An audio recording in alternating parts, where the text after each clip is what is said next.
जो सेकंड किस्सा है ये मेरे जानने वालों में से था। ये मैं बहुत अच्छे से जानता हूँ उनको, मतलब अच्छे संबंध भी है मेरे आज भी उनसे। उनकी सिचुएशन ना बिल्कुल लास्ट में जाके वो मेरे को पता चला, क्योंकि मेरे को भी उनका आइडिया नहीं था कि वो उनकी अपनी लाइफ में क्या फेस कर रहे हैं, क्या चैलेंजेस आ रहे हैं। मेरी मदर ने मुझे बोला कि बेटा देख ले, कुछ हो जाए तो मुझे तब उनसे पता चला। तो मैं ऑल ऑफ सडन वहां पे गया, तब मुझे पता चला सारी सिचुएशन की क्या उनके साथ में हो रहा है। उनकी कहानी से स्टार्ट करते कि कहाँ से इनकी जर्नी स्टार्ट हुई, क्या इश्यूज हुए इनके साथ में। इनका नाम है सनी। तो बहुत अच्छा हिसाब किताब है उनका, फैमिली बैकग्राउंड बहुत स्ट्रांग है, अच्छा खासा था। तो इनका ये था कि मेरे को थोड़ा सा और बिजनेस में मल्टीपल ग्रोथ चाहिए। तो इनको एक बंदा मिला, प्रॉपर्टी डीलर था, उसका नाम था अजय। इन लोगों ने ये देखा कि भाई अच्छा खासा काम चल रहा है, ठीक है, इसके साथ में ये लड़का बढ़िया है, तो एक काम करता हूँ मैं इसको अपने साथ में रख लेता हूँ, अपना आगे साथ में काम कर लेंगे और मैं अपने और मल्टीपल बिजनेस में इन्वॉल्व रहता हूँ, मैं इतना ध्यान नहीं दे पाता, तो इसको मैं देखूंगा। क्योंकि उसकी स्किल्स थी, उन्हें लगी तो वैलिड, तो उन्होंने मुझसे बात करा। इन लोगों का उठना बैठना तो था ही, मतलब साल भर से ये लोग जानते थे एक दूसरे को, अच्छे संबंध हो गए थे, मतलब भाईचारा अपना हो गया था। तो वो कंटिन्यू किया रहा उन्होंने बोला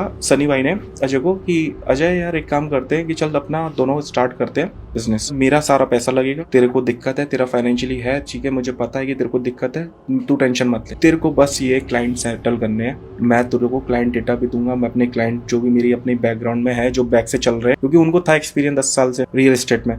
तो उन्होंने कहा कि तू टेंशन मत ले, मेरे पास सारे अच्छे HNI क्लाइंट्स हैं, बड़े हाई नेटवर्थ वाले, तुझे बस टैकल करना, उनको डील करना, बाकी क्लोज कर डील, अपना काम करते रहेंगे हम, बढ़िया चलेगा। उन्होंने उनका रेशियो सेट कर दिया कि भाई तेरा 40 मेरा 60। बहुत लोग भी आजकल कर भी रहे हैं कि ये लोग ना एरियाज के साइड में लगे जो शहर से सिटी से साइड से लगे हुए, बीघा ले लिया, अब 2 बीघा लैंड ले लिया, छोटे से स्टार्ट करते हुए कि इनको प्लॉटिंग करके बेचना चालू कर दिया, अप्रूव करा के 143 करा के, अब इससे अपना बिजनेस बनाना चालू कर दिया, अलग अलग छोटी छोटी कॉलोनी स्टार्ट कर दी। कर रहे हैं बहुत लोग और आज भी कर रहे हैं, ठीक है, मैं तो कहता हूँ सब ग्रो करें। इन्होंने पैसा बनाया, उन्होंने बोला लीगली मैं सब कुछ करूंगा, सारा काम मैं देखूंगा। अब यहाँ पे इनकी डीलिंग बहुत बढ़िया चल रही, 3-4 साल इन लोगों ने अपना जम के काम किया, अच्छा पैसा कमाया। अजय ने भी बहुत पैसा कमाया, क्योंकि उसकी स्थिति इतनी नहीं थी, वो 2% पे काम कर रहा है, पर वो उसकी स्किल्स देख के उन्होंने बोला अब पूरा जिसको कॉलोनी मिल जाए बेचने के लिए तो उसके लिए तो मजे हैं ही एक तरीके से। और फिर सैलरी नहीं, और सीधे सीधे पार्टनरशिप। जो सनी की थी ना वाइफ, भाभी बहुत स्मार्ट थी, मतलब ना बहुत शार्पन थी, मतलब उनको ना अजय के साथ कभी वाइफ अच्छी मैच नहीं। वो बोलती थी हमेशा कि यार तुम सनी इस पे ध्यान दो, मेरे को ना ठीक नहीं लगता, तुम यहाँ पे इसको 40% दे रहे हो, तुम्हें जरूरत नहीं है इसकी। तो उसने बोला कि मेरा उसके साथ चल रहा है, मेरे को कुछ भी मेरे को ज्यादा गो थ्रू नहीं करना पड़ता, वो सब कुछ संभाल रहा है, अपना आ रहा है, प्रॉफिट बन रहा है, तो क्या दिक्कत है। तो फिर उन्होंने बोला सनी फिर भी मैं बोल रही हूँ एटलीस्ट एक बार देखो तो सही कि क्या चल रहा है, तुम कभी देखते भी नहीं हो उधर की तरफ, तुम दूसरे बिजनेस में इन्वॉल्व रहते हो, थोड़ा सा देखो, पैसा खर्च कर रहे हो एटलीस्ट देखो, तुम्हें पता होना चाहिए, कल को हाथ मलते मत रहना। तब उन्होंने बोला 2-3 बार, तो उन्होंने बोला चलो ठीक है। अब कुछ केसेस ऐसा हुआ, उनके क्लाइंट जो बने हुए थे ऑलरेडी, उनके टर्म्स थे, अजय ने क्या करना चालू करा, वहां के तो जो क्लाइंट वो लिए, उनको ना दूसरे प्रोजेक्ट में इन्वेस्ट करना चालू किया, सनी भाई का प्रोजेक्ट। अब उन्होंने ये करना चालू कर दिया, वहां पे उन्होंने सोचा कि यहाँ पे अब सनी भाई का नाम तो था उनका, तो उनके नाम से उन्होंने बेचना चालू कर दिया। कि अब लोगों को भी लगा क्लाइंट को कि हाँ भाई सनी का है तो ठीक है, हम पहले भी करते, क्योंकि आसपास के NCRs के हैं लोग वह काफी इन्वेस्ट करने चाहते हैं, वो उनका शॉर्ट टर्म पीरियड में रहता है कि 2 साल में इन्वेस्ट किया, थोड़ी कॉलोनी डेवलप हुई, जैसी लगा आउट हो गए दूसरी प्रॉपर्टी में। तो इस प्लान से काम करते हैं वो लोग। तो उन लोगों को पता था, यहाँ पे उन्होंने पैसे बनाना चालू कर दिया अपने, यहाँ पे 70% में या उसका रेशियो जो भी था ज्यादा था, सारे क्लाइंट सीधे डाइवर्स हो रहे। वो ये कह रही है डील क्यों नहीं आ रही है,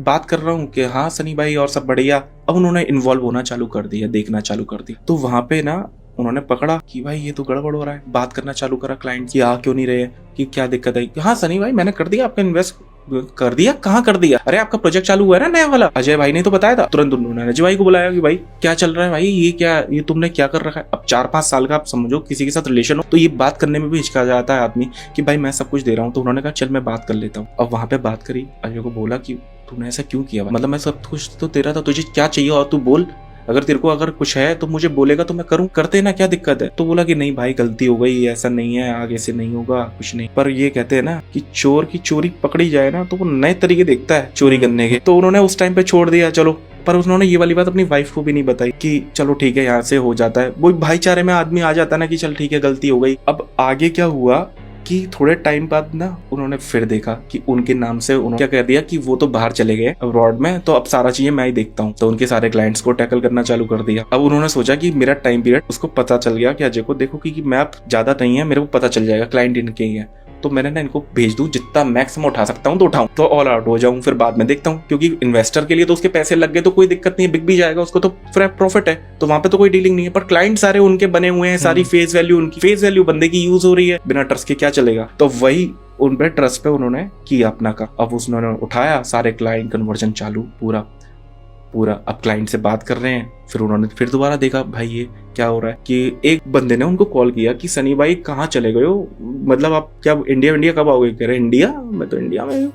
तो कह रहे अरे नहीं, आप बाहर चले गए ना, आपने तो सेटल कर लिया दुबई में, अपना आपका कोई प्रोजेक्ट चल रहा है बड़ा। दुबई में मैंने कब चालू किया? अब भाई वो बंदा तो शॉक्ड होगा। तो उन्होंने बोला कि भाई मैंने ऐसा तो कुछ नहीं किया। अरे नहीं, अजय भाई ने बताया आपके साथ वाले, अजय ने, वो समझ गए भाई। अब इन लोगों ने डायरेक्टली बात करके उन्होंने बोला कि भाई तू ये क्या जरूरत थी? अब वही भैंसबाजी, वही कलेश चालू कि भाई ऑफिस का एक्सपेंस है, मैं सारी चीजें मीट कर रहा हूँ, मेरा पैसा फंसा, इतनी प्रॉपर्टी में इन्वेस्ट करना, क्योंकि भाई पैसा भी कोई छोटा तो फंसेगा नहीं, केवल ऑफिस का सेटअप थोड़ना है, प्रॉपर्टी में इन्वेस्ट करना है, किसी से लेना है, किसान से लेनी है, प्रॉपर्टी कितना भाव में है पहले से दे रखा है, वो भी जाएगा नहीं। क्योंकि ये लोग ऐसा करते हैं कि एग्रीमेंट भी करा लेते हैं कि एक प्लॉट बिकता जाएगा, पेमेंट होती जाएगी, आपका जाता जाएगा, इकट्ठा पेमेंट कहाँ से लाएगा छोटा बड़ा? या तो पूरा बल्क में पूरा ले लो, रजिस्ट्री कर लो, डबल रजिस्ट्री करेगा, फिर जो खरीदेंगे बायर्स उनके नाम पे इंडिविजुअल रजिस्ट्री, या फिर डायरेक्ट रजिस्ट्री करा दो। तो यहाँ पे रजिस्ट्री की कॉस्ट, ये सारी चीजें बचाने के लिए करते हैं इंसान। तो उन्होंने ऐसा किया, और मेरे भी उनसे संबंध थे, तो मुझे पता है उनके बारे में, तो पूरा मैंने उनके प्रोजेक्ट वगैरह देख रखे हैं काफी अच्छे। अब उनकी गर्मा गर्मी हो गई, बहसबाजी हो गई, पूरी लड़ाई एकदम चालू,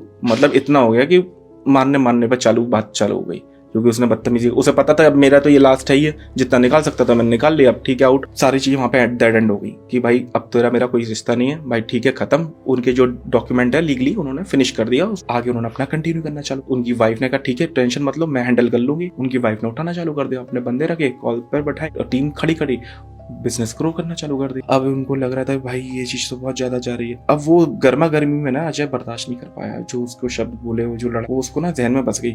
तो उसका ये था कि मैंने मेहनत नहीं करी, क्या मैंने बना के नहीं दिया, आज जो बैठा हुआ उसको फ्री का मिला, उसने किया क्या? हालांकि फेस वैल्यू उनकी चल रही थी, पैसा उनका लग रहा, पर आदमी ना अपना ही हिस्सा देखता है, वो दूसरे का नहीं देखता। क्योंकि अगर खुद से उसको बोल दिया जाए ना कि पैसा जमा कर, खुद से कर ले, नहीं कर पाएगा, 4 लोग खड़े नहीं कर पाओगे पैसे के लिए। आज की डेट होता है लोगों के साथ में, जब होता है, जो इस तरीके के इंसान होते हैं ना, मैं उनके लिए बात कर रहा हूँ। लोग भी तो ट्रस्ट पे खरीद ही रहे थे ना उनके पे, उनको ये थोड़ा ना देख रहे हैं कि कहाँ पे क्या विवादित है। देखा प्रोजेक्ट व्यू करा, समझ में आया, ठीक है कर दिया। वो उसको घर कर गई, अजय को बहुत ज्यादा अजय ने बोला कि ठीक है मैं इसको ढंग से बता, उन लोगों ने करना चालू कर दिया, उस पर चालू हो गई भाई तंत्र विद्या कि ठीक है इसका बताता हूँ, क्योंकि नाम इनका है ही है, मेरे को गिराना है तभी तो मेरा उठेगा। अलग अलग क्रिया करवाना चालू कर दी। अब उनकी वाइफ ने भी देखा, हॉस्पिटल में दिखवाया, काफी जगह टेस्ट करवाई, रिपोर्ट पता नहीं चल पा रही, सूखते जा रहे, बिल्कुल पतले होते, अलग अलग चीजों में देखना चालू करा। किसी साधक को भी दिखाया, लोगों ने भी देखना चालू करा। तो जो थोड़ा बहुत था ऊपर का, जो 2-3 क्रिया करवाई थी उन्होंने बर्बाद करने के लिए, नुकसान तो हो ही रहे थे, पता चल नहीं पा रहा था, आइडेंटिफाई नहीं हो पा रही चीजें कि क्या भैया क्या कैसा जादू करा है। कोई कुछ बोले कि ये है, कोई कुछ बोले शमशान है, कोई कुछ बोले, वो बोले जैसा आपको ठीक लगता है वैसा कर। हालत में सुधार नहीं है। झेलते उनको वीकनेस इतनी हो गई, शुरुआत के पहला महीना उनका ऐसा गया कि इतनी वीकनेस की वो उनको खड़े होने में दिक्कत होने लगी। तो इतनी दिक्कत होने लगी, फिर वो हॉस्पिटल में एडमिट कराना, ग्लूकोज चढ़वाना, ये सब चीजें। अब रिपोर्ट्स में डॉक्टर मल्टीविटामिन लिख दे और ग्लूकोज वगैरह चढ़ा दे, अब वो चाहे टेस्ट करे, उनके कोई इशू नहीं है, तो फिर क्या देखता डॉक्टर भी? क्या ऑब्वियसली जब उसको कुछ नहीं दिखता तो नॉर्मली डॉक्टर का अपना प्रोसीजर है, मैं उसमें ऐसे इतना घुसूंगा नहीं। अलग अलग डॉक्टर से भी कंसल्ट किया कि शायद कुछ ऐसी चीजों पता चल पाए, इधर की तरफ ध्यान नहीं था, बाद में उन्होंने दिया था। यहाँ से जब फ्री हो गए तब उन्होंने किसी ने बोला कि आप दिखाओ, उनको मेरे बारे में पता था पर उन्होंने नहीं दिमाग में उनके आया, तो मैंने कहा कोई बात नहीं। अब वहां भी ऐसी चीजें उनके साथ में होती चली गई, सॉल्यूशन कहीं से नहीं मिल पा रहा। 1 महीना गया और कमजोर, 2 महीने में और वीक, तीसरे महीने में और भी। मेरे को ये बात पता चली थी जब उनका 6 महीने हो गए। 6 महीने में उनकी स्थिति ऐसी थी कि भाई मतलब स्किन पे मतलब खाल सी रह जाए, कुछ भी नहीं, मतलब अच्छा खासा अट्टा कट्टा इंसान, इतना रुबाबदार जिसका हो, उसको बिल्कुल ऐसा कमजोर सा, बिल्कुल ऐसा। मेरे को मदन ने बताया था तो मैं गया भी, मैंने कहा चलो देख आता हूँ भाई, उनसे तो रिश्ता अपना अच्छा ही है भाई, अपना देखते भाई क्या है। मैं इस पर्पज से नहीं गया था, मुझे भी नहीं पता था, मुझे लगा था तबीयत खराब है। भाभी जानती थी मेरे को, तो मेरा था उनसे कि कोई बात नहीं, अब घर जैसा मतलब वो कनेक्शन था। मैंने देखा, मैंने कहा यही तो अलग ही चीज दिख रहा है मेरे को। वहाँ बात करी तो मैंने कहा आप भाभी आपने कहीं दिखाया नहीं? तो बोले कि भैया मैंने तो बहुत जगह दिखाया, किसी ने कुछ बताया, किसी ने, मैं सब करा के थक जी। तो मैंने कहा मेरे को बताते आप? तो भैया बोले भैया मेरे को दिमाग में ही नहीं आया आपका, बिल्कुल भी इस तरफ ध्यान ही नहीं आया कि आपको, आप अब देख लो। अब जब मैं देखा मैंने कहा भाभी चीजें बहुत एंड से निकलती हुई जा रही हैं, अब देखो ऊपर वाले कुछ कर दे चमत्कार। चमत्कार तो करेगा ही करेगा, कि वो क्या था, वो सेवा करते थे लखनऊ वाली काली, और वो इतनी उग्र है, बहुत ज्यादा उग्र है। वहाँ पे ऑल द टाइम ना, मंदिर में आपकी विशेषता बताऊं तो मंदिर में आप जाओगे ना तो आपको दर्शन करने को नहीं मिलेगा, नवरात्रि में ही उनके पट खुलते हैं। वहाँ पे माता का वास रहता है। वहाँ पे लोग बच्चे की मनोकामना, अपनी कोई भी परेशानी हो, सब कोई के लिए जाते हैं। वहाँ पे मुस्लिम भी जाते हैं, वहाँ पे एक दरगाह भी है, वहाँ पे जाते हैं और लोगों की मनोकामनाएं पूरी भी होती हैं। बहुत बहुत ज्यादा है। अगर साधक लोग अगर वहाँ पे जाएं या कोई भी व्यक्ति जाए, उनको जो उनसे कनेक्टेड हो ना, वो महसूस कर सकता है, उनको ऑल द टाइम प्रेजेंस है। वहाँ की वाइब इतनी स्ट्रांग है उस मंदिर। ये आपका चंबल के पास में पड़ता है, तो आप सर्च करेंगे, लोग जो कोई जाना चाहता है व्यूअर्स, तो बिल्कुल जाएं, उनके दर्शन करें, वहाँ पे फील करें, उनकी माँ का अनुभव लें। तो उनकी सेवा करते तो वो कभी नहीं छोड़। तो वही है ना, माता को तो बचाना होता है तो अपना बचा लेती है कहीं ना कहीं। तो उनकी तो लीला है ये, वो है बहुत प्यारी। कहीं ना कहीं वो मुझे फील हुआ एकदम, मेरा भी पहुंचना वहाँ पे। अब मैंने उनको बोला कि भाभी बहुत टफ स्टेप लेना पड़ेगा, मैं चाहता हूँ आप हॉस्पिटल से डिस्चार्ज करा दो। ये भी मैंने अपनी रिस्क पे बोला, परमेश्वरी मैं अपनी साइड से कोशिश कर रहा हूँ, नाक मत नीचे होने दियो, क्योंकि जो भी होगा ना डिसीजन तो मेरे पे ही आएगा। आप खुद सोचो कि किसी को आप जानते हो, किसी को ऐसी सलाह दो कि हॉस्पिटल से डिस्चार्ज, मतलब नहीं ईजी है। मतलब वहाँ पे आप पूरा रिस्क ले रहे हो, कल को कोई बात हो गई तो आप जिम्मेदार हो, और वो समाज के ताने और लोगों के जूते भी आपको सहने ही पड़ेंगे। और बहुत लोग तो ये बोल देंगे तो इन्हीं चीजों में रहता है, तो इसको तो ऐसे फालतू बोल दिया, क्या दवा डॉक्टर को दिखाते तो कर लेते। मैं डॉक्टर को भी मानता हूँ, पहले हर इंसान को अगर कोई ऐसी दिक्कत है, पहले अपना पूरा टेस्ट कराओ। अगर चीजें नहीं हो रही लोकेट कि क्या एग्जैक्टली नहीं पता चल पा रहा, तो आप देखो दूसरी तरफ कि क्या इश्यूज है, कुछ और तो नहीं है, कहीं और कंसल्ट करो। मैं हमेशा हर जगह यही बोलता हूँ कि प्रॉब्लम आइडेंटिफाई करो भाई, प्रॉब्लम आइडेंटिफाई करो। प्रॉब्लम पता चल गई तो सॉल्यूशन के लिए तो आपको भागोगे तो आपको मिलेगा, और बाकी ईश्वर ने चाहा तो आपको रास्ता जरूर मिलेगा। अब वहां पे होगा, वहां पे मैंने उनको बोला, बहुत डर के बोला मैंने भी कि क्या रिएक्शन देंगे, तो उन्होंने बोला कि कितने % चांसेस है। मैंने कहा मेरी माँ ने चाहा तो 100% चांसेस है, और उनसे बड़ा तो कुछ है नहीं। अब तक मेरे को लेके आ गई, अब मैं आ गया यहाँ से, क्योंकि मैं आज आ भी नहीं रहा था। मैं सोच रहा था कि संडे को मैं जाऊंगा, वो नेक्स्ट वीक, तो बट मैंने बीच में टाइम मिला तो मैंने चला गया दोपहर में। तो उन्होंने बोला ठीक है भैया, एक काम करते हो, मैं करती हूँ, अब मैं भी आप पे छोड़ देती हूँ, आप भी देख लो जो करना है, क्योंकि मुझे भी कुछ समझ में नहीं आ रहा, मैं भी हार चुकी हूँ। मैंने कहा हारो मत, माता को बस मानो, जो आपकी कुल की हैं, जिनको ये मानते हैं, कभी हारने नहीं देगी, आप बेफिक्र रहो। मैंने उनको बोला सबसे पहले ना किसी को ऐसे को ढूंढो जो इस विद्या को जानता हो। मैंने उनको बताया इनको ना दिनारी दी गई है। वो बोली दिनारी क्या होती है? तो दिनारी एक ऐसी चीज होती है कि आपका खाना बन रहा हो, मतलब हजारों को खाना बन रहा हो कहीं पे भी, किसी भी शादी का हो, और दी भी गई थी। कैसे दी गई थी मैं आपको बताता हूँ। अजय का क्या था कि उनके रिलेशन में ही कोई भाई थे, उनके सनी भाई से बहुत अच्छा स्ट्रॉन्ग टर्म था, तो उनकी शादी थी। तो अजय को पता था यहाँ पे आएंगे, और अजय ही सारा फैमिली अरेंजमेंट देख रहा था वहाँ पे उनके घर का। उसको अजय को पता था कि इसको ना सनी भाई को दूध जलेबी बहुत पसंद है, तो उन्होंने जबरदस्ती करके उन्होंने अपना करवा रखा था दूध जलेबी का स्टॉल अलग से लगा रखा था। जनरली दूध की स्टॉल हमें शादियों में मिल जाती है देखने को, जलेबी की नहीं मिलती है, या जलेबी की होती भी है तो बहुत लोगों के शौक होते हैं अपने अपने, तो उनका दूध जलेबी खाने का बड़ा शौक, बहुत अच्छे से खाते थे। उस कढ़ाई में उन्होंने ये दिनारी का डाला। अब दिनारी कैसे काम करती है वो आप समझो, हजारों क्या लाखों लोगों का खाना भी होगा ना, उसमें भी आप डाल, जिसके नाम से चली हो, जिस व्यक्ति के लिए चली हो, अगर वो व्यक्ति उस जगह पे प्रेजेंट है, उस जगह भोज में वो आ रहा, तो वो उसी की थाली में जाएगी, चाहे कितना भी कर लो, और उसके अंदर उतर के रहेगी। मतलब इसका कोई वो नहीं है, मतलब रोके नहीं जा सकता, मतलब अगर ये चला दी गई तो दी जाएगी। अब इसमें क्या होती है, ये म्यादी होती है। म्यादी कैसे कि इसमें ना गांठें होती, कुछ 3 महीने की गांठ म्यादी में होती है, कुछ 5 महीने की गांठ होती है म्यादी में, कुछ 7 महीने में। अब उनकी जो गांठ थी ना, वो 7 महीने की म्यादी गांठ पे चल रही थी।